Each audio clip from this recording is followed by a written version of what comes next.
Welcome student, BSc BEd part first. आपका topic आज का माइकलसन मोरले एक्सपेरिमेंट। कल आपने कर लिया था प्रकाश का संचरण और प्रकाश के जितने भी मूलभूत गुणधर्म थे उनके बारे में जान लिया था। अब उसके बारे में थोड़ा और जान लेते हैं कि ये सारी चीज़ें होती क्या हैं, क्योंकि काफ़ी थ्योरेटिकल पार्ट है आपका। ठीक है, काफ़ी परिकल्पनाएँ होती हैं, काफ़ी अजम्पशन होते हैं, काफ़ी हाइपोथेसिस होती है, काफ़ी अवधारणाएँ दी जाती है इसके अंदर। तो देखिए हुआ क्या था कि शुरू के अंदर जब अपन बात करें, जो शुरू से अपन पढ़ते आ रहे हैं, ठीक है, उसमें अपन ने गैलीलियन ट्रांसफॉर्मेशन पढ़ा था। गैलीलियन ट्रांसफॉर्मेशन के अंदर न्यूटन के लॉ अप्लाई थे। गैलीलियन ने न्यूटन के लॉ को बताया था, लेकिन न्यूटन की एक अलग विधारणा थी। न्यूटन ने कभी इन रूपांतरण के बारे में जानकारी नहीं दी। न्यूटन के अलग नियम थे, उनको गैलीलियन ने बताया, ठीक है। लेकिन न्यूटन का क्या कहना था कि जो आपने चीज़ें दिखाई है रूपांतरण में, दूरी हो गई, समय हो गया, वेग हो गए, ये सारी चीज़ें निरपेक्ष होती है। निरपेक्ष का मतलब होता है इनकी एक एब्सोल्यूट वैल्यू होती है। जैसे अगर मैं बात करूं कि अगर मेरे को धरती का वेग बताना है, जैसे अपन ने सबसे पहले पार्ट में बताया था, कोपरनिकस और एरिस्टोटल कुछ साइंटिस्ट आए थे, या पटालवी प्लूटो आया था, पटालवी मैकेनिक्स आई थी। उसके अंदर उन्होंने क्या बताया था कि या तो आप पृथ्वी को एक निर्देश यंत्र मानो, उसके सापेक्ष सभी चीज़ों के वेग बताओ, सभी चीज़ों की स्थितियाँ बताओ। जैसे मैंने पृथ्वी को मान लिया, पृथ्वी के हिसाब से मैं सभी ग्रहों की क्या बता रहा हूँ, स्थिति बता रहा हूँ, सभी ग्रहों का वेग बता रहा हूँ। लेकिन अगर आप किसी दूसरे निर्देश यंत्र में जाओगे तो उनका वेग कुछ अलग मिलेगा। आप सूर्य के हिसाब से देखोगे तो उनकी स्थिति कुछ और मिलेगी। तो ये कोई ज़रूरी नहीं है, ये सारी चीज़ अपने यहाँ होती है, अपने यहाँ अर्थ के अंदर। अपन अब धरती के ऊपर जितने भी मानव है या जितनी भी घटनाएं होती हैं उनके बारे में अपन सोचें तो किसी एक ऐसा कोई निर्देश यंत्र नहीं है जिसके सापेक्ष हम उस चीज़ का निरपेक्ष स्थिति बता दें या निरपेक्ष वेग बता दें। यानी कहने का बात है कि एब्सोल्यूट कोई चीज़ नहीं होती। एब्सोल्यूट का मतलब है कि अगर कोई ऑब्जेक्ट है वो 5 मीटर पर सेकंड की स्पीड से अपने जाता हुआ देखा, मैंने जाता हुआ देखा, तो मैं ये नहीं मान सकता कि वह उसका असली वेग है, क्योंकि अगर कोई दूसरा निर्देश यंत्र उसको देखेगा तो उसको अलग मिलेगा। लेकिन फिर भी न्यूटन ने क्या कहा कि ये सारी चीज़ें जो होती है, दूरी हो गया, समय हो गया, द्रव्यमान हो गया, ये निरपेक्ष होते हैं। निरपेक्ष होते हैं यानी कि एक फिक्स मान होता है, इनको आप किसी भी निर्देश यंत्र में देखो, इनका मान परिवर्तित नहीं होगा। लेकिन आइंस्टीन आया, आइंस्टीन ने अपनी स्पेशल थ्योरी ऑफ रिलेटिविटी दी, जिसके अंदर उसने बता दिया कि जितने भी ऑब्जेक्ट होते हैं उनका वेग निर्देश यंत्रों के हिसाब से चेंज होता जाता है। द्रव्यमान है वह चेंज होता जाएगा, दूरी भी समय होगी और समय भी चेंज होगा। अलग अलग निर्देश यंत्रों में ये सारी चीज़ें क्या होती है, एब्सोल्यूट नहीं होती। एब्सोल्यूट नहीं होती तो क्या होती है, वो रिलेटिव होती है। रिलेटिव का मतलब वो सापेक्ष होती है। यानी अगर आप किसी चीज़ को बता रहे हो, ठीक है, अगर आपने किसी चीज़ का वेग दिया है और आपके हिसाब से दिया है तो वो एक सापेक्षिक वेग है, आप उसको निरपेक्ष नहीं बना सकते। आप नहीं बोल सकते कि जो मैंने वेग दिया है वो सही है, क्यों? क्योंकि कोई दूसरा आके कल देखेगा तो उसको उसका वेग अलग मिलेगा। यानी आपने जो दिया है वो सापेक्ष वेग है। सापेक्ष वेग क्या पुष्टि करता है कि हाँ मेरे हिसाब से ये इसका वेग है, बाकी कोई अलग आप निर्देश यंत्र लाओगे तो उसके अंदर इसका वेग चेंज हो जाएगा, ठीक है। ये चीज़ बताई थी किसने, आइंस्टीन ने। लेकिन न्यूटन की ये विधारणा थी कि दूरी हो गया, समय हो गया, द्रव्यमान हो गया, ये सारी निरपेक्ष राशियाँ होती हैं, इनके मान में कभी परिवर्तन नहीं होगा। तो ये जब कॉन्ट्राडिक्शन आई, ये जब विरोधाभास हुआ तो कई सारे एक्सपेरिमेंट हुए, ठीक है। और सबसे पहले जो एक्सपेरिमेंट हुआ वो था ऑप्टिक्स की लाइन में। ऑप्टिक्स एक बुक थी न्यूटन की, ठीक है। ऑप्टिक्स एक न्यूटन ने अपनी बुक बनाई थी, जिसके अंदर उसने प्रकाश के संचरण के वेग के बारे में कुछ जानकारी दी थी। उसी जानकारी को आगे बढ़ाते हुए माइकलसन नाम का एक साइंटिस्ट आया था, उसने काफ़ी ज़्यादा इस बारे में रिसर्च की। माइकलसन ने काफ़ी चीज़ें के प्रकाश का वेग एक माइकलसन ने निकाला था, तो प्रकाश का वेग है उसकी एब्सोल्यूट वैल्यू माइकलसन ने निकाली थी एक तरीके से, ठीक है। उसके अलावा न्यूटन ने भी कई जगह प्रिज्म वगैरह ये सारी कलर्स वगैरह के बारे में जानकारी दी थी। तो सबसे पहले जो ये निर्देश यंत्र है उसमें ऑप्टिक जो आने का कारण है वह न्यूटन की बुक ऑप्टिक्स थी, ठीक है। जिसके बाद में माइकलसन ने उस पर रिसर्च किया और उसके बाद उसके साथ जुड़ा मोरले। मोरले ने उसको और एक्सपेंड किया, उसको और संशोधित करके उसको बढ़ाया। तो इसका कहना क्या था, बीच में एक परिकल्पना और आ गई थी ईथर की, ईथर भी एक निर्देश फ्रेम कुछ होता है। आइंस्टीन ने भी उसकी कुछ हद तक पुष्टि की थी, लेकिन बाद में उसको खारिज कर दिया गया था। तो देखिए होता क्या है कि माइकलसन मोरले ने क्या कहा।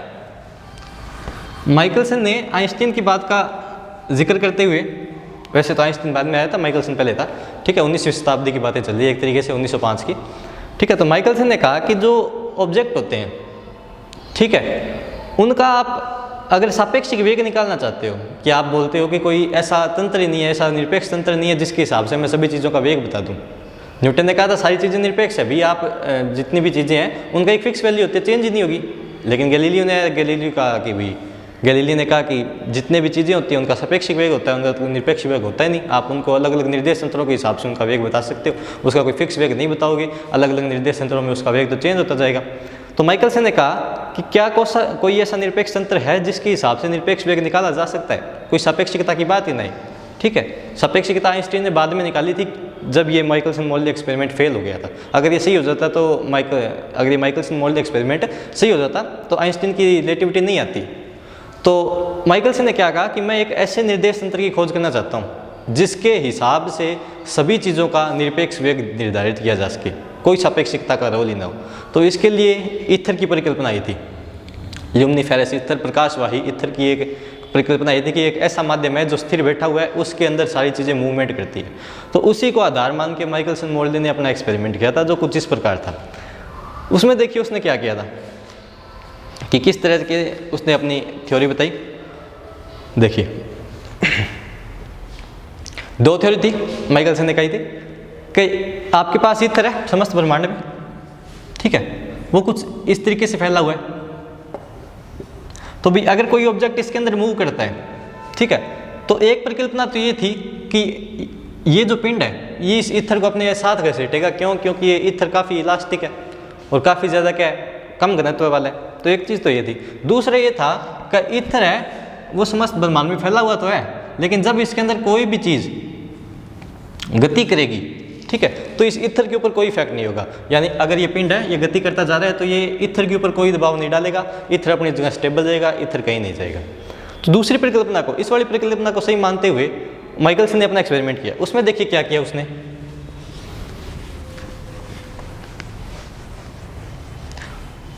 अब बात करें कि उद्देश्य क्या था एक तरीके से माइकलसन मोरले एक्सपेरिमेंट का। माइकलसन मोरले एक्सपेरिमेंट का उद्देश्य था कि आपने ईथर को अगर निरपेक्ष मानना है, ईथर को अगर स्थिर मानना है, तो ईथर के फ्रेम में वो चाहता था धरती का वेग निकालना। ईथर के फ्रेम में वो धरती का वेग निकालना चाहता था। हालांकि धरती का वेग अपने को पहले को पता था, लेकिन वो अपने एक्सपेरिमेंट में निकालना चाहता था। ईथर के फ्रेम में वो धरती का वेग निकालना चाहता था। धरती का वेग अपने को पता है 32 किलोमीटर पर सेकंड के हिसाब से वह सूर्य के चारों ओर चक्कर काटती है। लेकिन अगर वो अपने एक्सपेरिमेंट से उसको निकाल देता ईथर के फ्रेम में, ईथर के फ्रेम में अगर वो उसको निकाल देता तो माइकलसन मोरले एक्सपेरिमेंट सही हो जाता। ईथर को एक निरपेक्ष तंत्र मान लिया जाता, ईथर को एक स्थिर तंत्र मान लिया जाता, उसके हिसाब से सभी चीज़ों के अपने वेग बता सकते थे, रिलेटिविटी सापेक्षता की कोई बात ही नहीं आती। तो इसके लिए देखिए जो उसका अपैरेटस था उसमें उसने क्या किया, उसके पास सबसे पहले यहाँ पे था एक प्रकाश स्रोत था, ठीक है। एक वर्णीय प्रकाश स्रोत लिया गया, अलग अलग लिए गए भी पहली बात तो, क्योंकि ये एक्सपेरिमेंट है ये काफ़ी बार किया गया, काफ़ी सालों तक किया गया, अलग अलग मौसम में किया गया, अलग अलग ऋतुओं में किया गया, अलग अलग अर्थ की पोजीशन के हिसाब से किया गया, सब चीज़ें ट्राई की गई इस एक्सपेरिमेंट के अंदर, ठीक है। तो उसने सबसे पहले क्या लिया, एक वर्णीय लाइट सोर्स लिया, मोनोक्रोमेटिक लाइट सोर्स लिया। उससे क्या होती थी, भी बीम निकलती थी। इस बीम को कन्वर्ज करने के लिए उसने आगे एक लेंस लगा रखा था, ठीक है, जो इस सारी को क्या कर देता था, एक जगह कन्वर्ज कर देता था। ये आप एक बार हटाई दो चाहे, एक बार समझने के लिए कि यहाँ पे आपके पास लाइट सोर्स है, लाइट सोर्स के आगे आपने एक कन्वर्जिंग लेंस रखा है, एक अभिसारी लेंस रखा है, वो अभिसारी लेंस समस्त किरणों को एक जगह इकट्ठा कर देता था, ठीक है। इसको एक बार छोड़ दीजिए अपन, ठीक है। मैं सीधा बता रहा हूँ कि यहाँ से लाइट आई, लाइट की किरण आई, ठीक है। इसके बीच में मैंने क्या रखा है, इसके रास्ते में मैंने एक स्लिट रखी है प्रकाश की,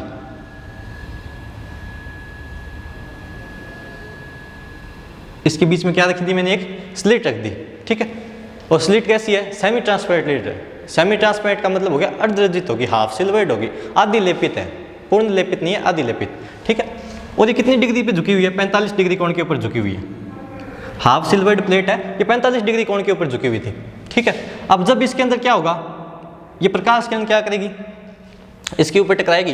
तो दो चीज़ें होती है, क्योंकि ये हाफ सिल्वर्ड है, अगर पूर्ण तरह रजित होती, पूर्ण तरह सिल्वर्ड होती, पूरी तरह अच्छी तरह पीछे पॉलिश की होती, तो इससे सिर्फ परावर्तन होता, इससे सिर्फ क्या होता है, परावर्तन होता, लाइट पार नहीं जा पाती। लेकिन ये हाफ सिल्वर्ड है, आधी रेजित है, हाफ लेपित है, तो क्या होगा, कुछ लाइट का तो भी परावर्तन होगा और कुछ लाइट इससे पारगमन कर जाएगी। पारगमन करने का मतलब है कुछ लाइट तो इससे क्या होगी, पारगमन करेगी, थोड़ा बैंड होके और क्या चली जाएगी, आगे चली जाएगी। और कुछ लाइट का क्या होगा, परावर्तन होगा, तो कुछ लाइट कहाँ चली जाएगी, ऊपर चली जाएगी। ठीक है, ऊपर क्या लगा रखा है मैंने, एक पूर्ण परावर्तक पृष्ठ लगा रखा है या कोई मिरर लगा रखा है, कोई दर्पण लगा रखा है। इस दर्पण का नाम मैं लिख देता हूं M2। ठीक है, जो पारगमित लाइट हुई है उसके आगे भी मैंने क्या लगा रखा है, एक दर्पण लगा रखा है जो कैसा है, पूर्ण परावर्तक है। पूर्ण परावर्तक का मतलब है पूरी तरह सिल्वर्ड है, इसका नाम हो गया मिरर M1। ये पॉइंट मैं मान लेता हूँ O। ठीक है, ये भी थोड़ा अंदर जाके होती है, एक तरीके से बता देते हैं।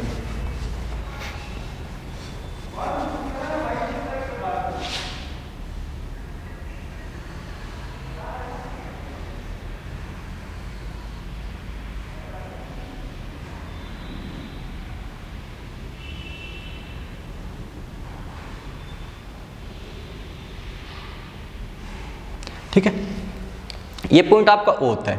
ठीक है, लाइट सोर्स आया, ठीक है, उससे लाइट निकली, बीच में स्लिट थी, स्लिट से क्या हुआ, कुछ लाइट तो क्या होगी, परावर्तित हो गई, कुछ लाइट पारगमित हो गई। दो मैंने आगे इसके शीशे लगा रखे थे, दो मिरर लगा रखे थे जो समान दूरी पे थे। वो पॉइंट से समान दूरी पे मैंने एक मिरर M1 और एक मिरर M2 लगा रखा था। अपैरेटस की बात करें तो ये क्लोजली 11 सेंटीमीटर के लगभग लगाए गए थे जब माइकलसन ने अपना एक्सपेरिमेंट किया था, लेकिन इनकी स्थिति चेंज करती जाती थी बार बार। सबसे पहला जो प्रयोग किया गया था, सबसे पहले आधार मान के जो किया गया था, उसके अंदर इन दोनों को 11-11 सेंटीमीटर दूर रखा था, लेकिन इनकी भी पोजीशन चेंज की जाती है हर एक्सपेरिमेंट में, हर प्रयोग में। ठीक है, तो हुआ क्या कि लाइट है जब इस मिरर के ऊपर पड़ती है, ठीक है, तो कितने डिग्री एंगल पे पड़ती है, ये जो आपतन कोण है ये कितना है, 90 डिग्री है। और आपको पता है जब आपतन कोण की 3 परिभाषाएं होती है, आपतन कोण 3 तरीके से होता है। जब I बराबर 90 हो जाए, ठीक है, जब आपतन कोण का मान 90 हो जाए या आपतन की आपतित किरण है वो अभिलंब के सहारे जाए, तो क्या होगा, उसके अंदर कोई परावर्तन नहीं होता, वो जिस तरीके से आई है, परावर्तन होता है मतलब किसी एंगल पे नहीं होता। ठीक है, वो जिस कोण पे आई है उसी रास्ते से क्या हो चल जाती है, वापस चल जाती है। यानी जिस कोण पे आई है 90 डिग्री पे जब किसी मिरर पे लाइट पड़ती है तो वो अपने रास्ते पुनः वापस आ जाती है। यानी लाइट यहाँ से टकरा के वापस कहाँ जाएगी, यहाँ आ जाएगी। ठीक है, वापस इसी रास्ते से आ जाएगी। इसी प्रकार यहाँ पे होगा, यहाँ पे भी आपतन कोण आपका कितना है, 90 डिग्री, तो एक वापस कहाँ पे आ जाएगी, इस साइड आ जाएगी।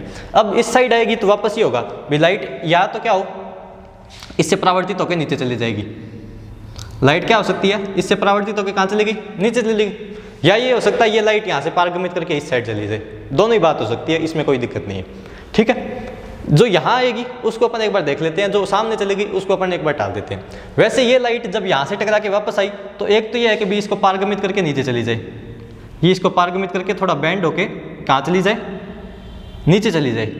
और कुछ ही हो सकता है कि यहाँ से बाहर चली जाए, तो जो बात जाने वाली है उसको अपन काउंट नहीं करेंगे, तो नीचे आ रही है उसको एक बार अपन काउंट करेंगे। और नीचे इन सब को देखने के लिए अपन ने क्या लगा रखा है, अभी एक टेलीस्कोप लगा रखा है। ठीक है, उस टेलीस्कोप में मैं इस चीज़ों को नोट कर रहा हूँ। ठीक है, आगे बात समझो। अब एक बात देखिए कि हुआ क्या कि ये जो लाइट है, ठीक है, जो प्रकाश यहाँ से आ रहा है, ये सारी चीज़ें हो क्या रही है, ये धरती के फ्रेम में हो रही है। ये सारी चीज़ें कहाँ हो रही है, धरती के फ्रेम में हो रही है। मैं धरती पे इन चीज़ों को कर रहा हूँ। तो हुआ क्या कि लाइट है वो इस O पॉइंट से निकली, कहाँ गई, M1 तक गई, एक M2 तक गई। दोनों 11-11 सेंटीमीटर या जितनी भी दूरी है, दोनों समान दूरी पे रखे हुए हैं। ठीक है, समान दूरी पे रखे हुए हैं, तो प्रकाश है वो यहाँ गया, कहाँ गया, इस साइड गया, तो उसने कुछ दूरी तय की। मान लेते हैं उस दूरी का नाम L है, ये दूरी कितनी है, L है, और ये दूरी भी कितनी है, L है। ठीक है, तो प्रकाश के वेग, प्रकाश को इस साइड जाने में L दूरी तय करनी पड़ी और कुछ टाइम लगा। क्या लगा, कुछ टाइम लगा। अगर मेरे पास ये दूरी है और इसको यहाँ से यहाँ तक आने में और वापस यहाँ से यहाँ तक जाने में मेरे पास जो लगा है वो टाइम है, तो उससे मैं इसकी चाल कैलकुलेट कर सकता हूँ कि नहीं कर सकता, प्रकाश की चाल कैलकुलेट कर सकता हूँ कि नहीं कर सकता। भाई इथर के अंदर तो मेरे को पता है 3 लाख किलोमीटर पर सेकंड है, भी मेरे को पता है कि जो प्रकाश का वेग है वह इथर में 3 × 10⁸ है। लेकिन अब मैं बात किसकी कर रहा हूँ, मैं धरती की बात कर रहा हूँ। ये कुछ प्रयोग इस तरीके से हो रहा है कि ये आपका इथर मीडियम है, ये आपका कौन सा माध्यम है, इथर माध्यम है, और इसके अंदर पृथ्वी है। अब इथर तो मैंने कैसा माना हुआ है, S, मेरा निर्देश तंत्र इथर कैसा है, S, और जो कैसा है, स्थिर है, जड़त्वीय निर्देश तंत्र। ये जो माध्यम है इसको मैंने इथर बोला है, ये निर्देश तंत्र है मेरा जिसका नाम S है। दूसरा मेरे पास S डैश क्या है, अर्थ। अब अर्थ बताओ स्थिर है कि आगे जा रही है, तो अर्थ आपको पता है 30 किलोमीटर पर सेकंड के वेग से आगे जा रही है, या जो भी इसका वेग है उस 30 किलोमीटर पर सेकंड के हिसाब से आगे जा रही है। इसके अंदर ये सारी चीज़ें हो रही है। अब लाइट अगर ईथर में आ रही है तो भी 3 × 10⁸ मीटर पर सेकंड से आ रही है, मेरे को पता है। लेकिन जब वो अर्थ के अंदर चली गई और अर्थ भी मूव कर रही है तो लाइट के वेग में कुछ चेंज आएगा कि नहीं आएगा, वो चीज़ मेरे को देखनी है। तो ये चीज़ कहाँ पे हो रही है, धरती पे हो रही है। अब लाइट यहाँ से आ गई तो मेरे को ये देखना है कि उस लाइट के वेग में कुछ परिवर्तन आया है कि नहीं आया, ठीक है। तो मेरे पास ये दूरी है और इस दूरी को तय करने में 2 बार, एक बार इस साइड और एक बार वापस इस साइड, उस दूरी को तय करने में अगर मेरे पास लगा हुआ समय है तो मैं उसकी प्रकाश की चाल कैलकुलेट कर सकता हूँ। वही चीज़ मेरे को करनी है एक तरीके से। तो देखिए यहाँ पे करते हैं, ये आपको समझ में आ गया हो, ठीक है।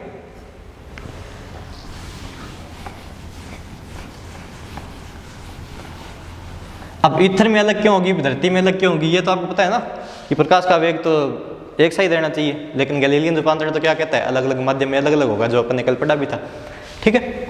अब देखिए लाइट है वो यहाँ से यहाँ तक गई है, ठीक है। ये इस दिशा को मैं मान लेता हूँ एक्स दिशा, ये कौन सी है मेरी एक्स दिशा।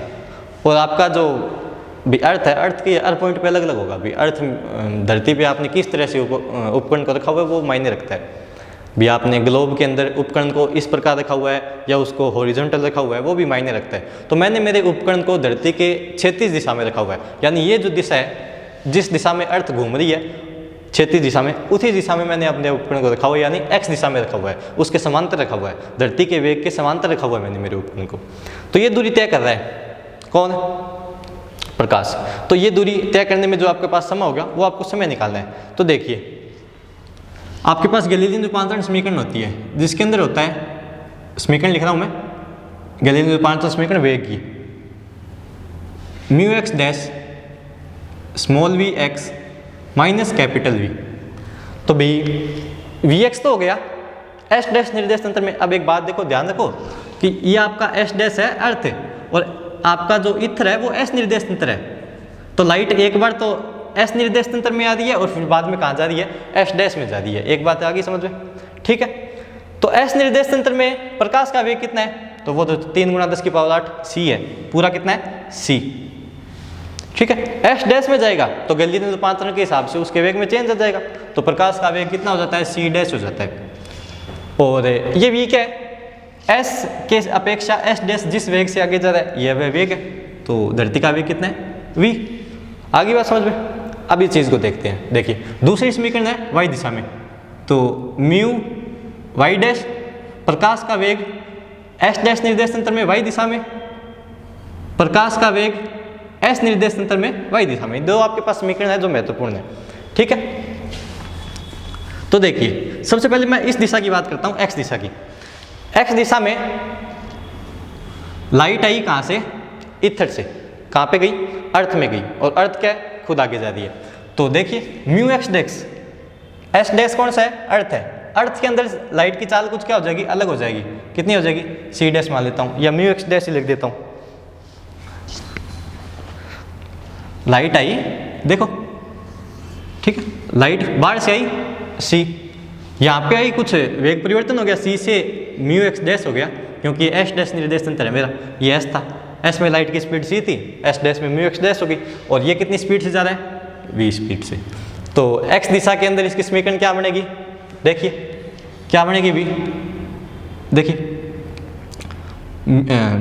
म्यू एक्स डैश आ गया इक्वल टू म्यू एक्स होती है एस निर्देश तंत्र में प्रकाश का वेग कितना है, सी है, माइनस एस निर्देश तंत्र के हिसाब से एस डैश कितने वेग से जा रहा है, तो वो वी से जा रहा है, तो म्यू एक्स डैश कितना हो गया, सी माइनस वी। आगे बात समझो। अब मेरे को क्या कैलकुलेट करना है, अभी समय कैलकुलेट करना है। क्या करना है, समय कैलकुलेट। तो समय का निकाल लूंगा, तो एक बार तो होगा कि प्रकाश है वो इस वेग से इस दिशा में जाएगा और इससे परावर्तित होकर वापस पुनः इस दिशा में आएगा। तो एक बार तो मैं t1a लिख देता हूँ, a का मतलब आगे जा रही है पहली कंडीशन में।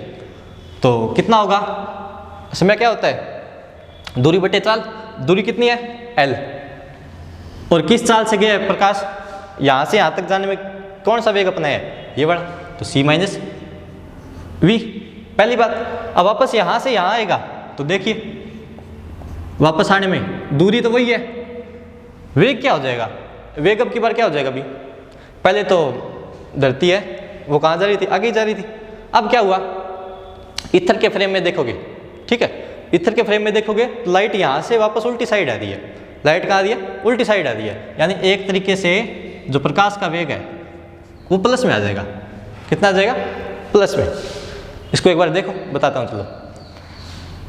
जो म्यू एक्स डैश है वो होगा म्यू एक्स माइनस वी। अभी धरती तो आगे जा रही है, धरती कहाँ जा रही है, आगे जा रही है। म्यू एक्स एस निर्देश तंत्र में लाइट कहाँ आ रही है, पीछे आ रही है। अब की बार कहाँ आ रही है, पीछे। आप धरती पे बैठे हुए हो, आप देखोगे ना लाइट को, पहली बार तो लाइट जिस दिशा में आप जा रहे थे उसी दिशा में जा रही थी। अब की बार लाइट आप यहाँ पे बैठे हो लेकिन लाइट है आपके अपोजिट आ रही है, आप उल्टी साइड जा रहे हो। तो minus C minus V equal to minus C plus V. C दिशा आता है, दिशा को तो एक बार इसको छोड़ देते हैं, ठीक है। तो आपके पास जो चाल की बात करें अपन ना, वेग की बात नहीं करें, चाल की बात करें, तो वो माइनस निशान को छोड़ सकते हैं एक तरीके से। तो ये हो गया L C plus V. Total time पूछे यहाँ से यहाँ तक और वापस यहाँ से यहाँ तक आने में कुल टाइम जो लगाए तो उसको मैं नाम देता हूँ T1। किसके इक्वल होगा, T1 A plus T1 B के। तो कितना हुआ, L by C minus V plus L by C plus V. यहाँ तक सबको क्लियर होगा। अब इसको आगे सॉल्व करते हैं, ठीक है। इसको सॉल्व कर दूंगा तो देखिए किस प्रकार होगा। इसको एक बार मिटा देते हैं।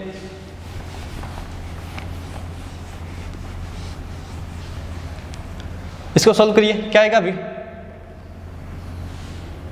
सी minus V C plus V और क्या हो जाएगा L into C plus V plus L into C minus V. या ये निकल के आता है 2L C square minus V square. ये कुछ इस तरीके से निकल के आएगा, ठीक है। ये सारी टाइम तो कट जाएगी, एल वी वाली तो कट जाएगी, ठीक है। 2L सी बचेगा। अब यहाँ से देखिए, यहाँ से अगर सी स्क्वायर में कॉमन लूँ 2L सी स्क्वायर कॉमन लूँ तो क्या बचेगा 1 minus V square by C square. ऊपर वाले सी से एक सी नीचे कट गया तो क्या आया 2L by C 1 into 1 by 1 minus V square by C square. ये आ गया, इतनी बात क्लियर। वो देखिए, और अगर इसको करें तो 2L बाई सी, इसको ऐसे भी लिख सकता हूँ 1 minus V square by C square की पावर माइनस 1। अब ये एक बाइनोमियल थ्योरम होगी। ये कुछ इस तरीके से हो गया ना, 1 माइनस एक्स की पावर n। इसको खोलेंगे तो द्विपद प्रमेय से खोलते हैं, ठीक है। अब द्विपद प्रमेय से खोलेंगे तो आपको पता है किस प्रकार खुलेगी, ठीक है। द्विपद प्रमेय से खोलेंगे तो क्या होगा भाई 1 plus n by 1 factorial x की power 1 plus 1 by n into n minus 1 by 2 factorial dot x square. इस तरह खुलेगी ये, ठीक है। ये जो आपकी वैल्यू है 1 माइनस एक्स की पावर n, एक तरीके से ये कुछ इस प्रकार खुलेगी। तो आगे जैसे आप देखते जाओगे, ये जो टर्म है ये x की टर्म है ना, ये आगे एक्स स्क्वायर होगी तो वी स्क्वायर बटा सी स्क्वायर, इसकी भी स्क्वायर, तो कितना आ जाएगा v की पावर 4 बटे सी की पावर 4। यानी यहाँ तक तो ठीक है, लेकिन जब स्क्वायर वाला पद आ गया तो नीचे देखो c की पावर 4 होगी, आगे 8 होगी, आगे 16 होगी। तो उस कंडीशन में क्या होगा, c की पावर देखो कितनी बढ़ती जा रही है, यानी नीचे c का वेग कितना बड़ा है तो आगे वाली राशि कितनी होती जाएगी, छोटी होती जाएगी। नीचे प्रकाश के वेग का भाग लगता जा रहा है और बड़ी बड़ी घातों में लगता जा रहा है, तो आगे वाली इन टर्म का तो कुछ महत्व भी नहीं है, क्योंकि ये तो इसके अंदर कुछ योगदान ही नहीं देगी, इसका मान बहुत कम आएगा। तो इसलिए मैं आगे वाली सारी टर्म को छोड़ देता हूँ, पहली 2 टर्म को रखता हूँ, ठीक है। इस द्विपद प्रमेय में मैं आगे के पद क्या कर देता हूँ, छोड़ देता हूँ, क्योंकि c का मान है वह v से काफ़ी बड़ा है और c का मान भाग में लग रहा है, जिसकी वजह से कुल मान है वो काफ़ी छोटा आ रहा है। तो देखिए ये 2 पद रखने हैं, ठीक है, ये इसमें लगाना। तो क्या है 2L बाई सी, क्या पद था 1 plus N X by 1 factorial. 1 factorial को छोड़ दो, 1 प्लस एन एक्स से रखो तो क्या होगा 1 प्लस n कितना है -1, 1 प्लस यहाँ पे माइनस है, ठीक है। यहाँ पे क्या आ जाएगा प्लस, माइनस का करोगे तो क्या आएगा एन एक्स, एन कितना है 1 और x कितना है V square by C square. इतनी बात क्लियर होगी भी सबको। देखिए यहाँ तक, यानी यहाँ से यहाँ तक जाने में और वापस यहाँ से यहाँ तक आने में कुल टाइम जो लगा है वो कितना है 2L by C into 1 plus V square by C square. ये हो गया मेरा कुल टाइम।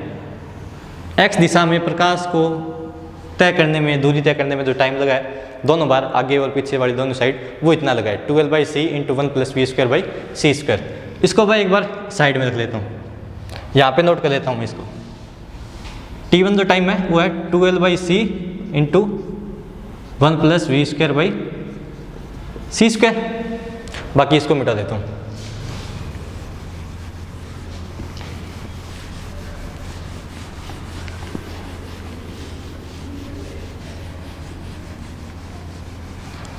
इतनी बात क्लियर भाई। आगे देखिए, x दिशा की तो मैंने बात कर ली,